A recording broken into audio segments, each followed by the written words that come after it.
বাজার থেকে কী কী এনেছে দেখি। এটা হচ্ছে মাছের ডিম, এটা পাবদা মাছ, আর এটা হচ্ছে চুনো মাছ, একটা কাঁচা কুমড়ো এনেছে, টমেটো এনেছে, বরবটি এনেছে, আর চাল কুমড়ো এনেছে। আজকের বাজার। এবার মাছগুলো সব কেটে নিই, তাড়াতাড়ি রান্না বসাতে হবে। পাবদা মাছগুলো আমি এইভাবে কাটি সব সময়। তো আপনারা কীভাবে কাটেন? আমার কাটাটা কি ঠিক হচ্ছে? অবশ্যই জানাবেন।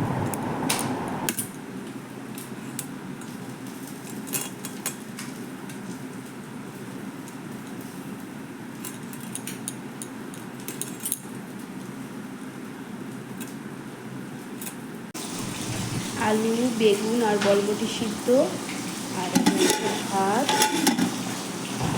মাছের ডিম, আর হচ্ছে চুনো মাছের ঝাল। এই হচ্ছে আজকের তরকারি, আর বাকি ফ্রিজে।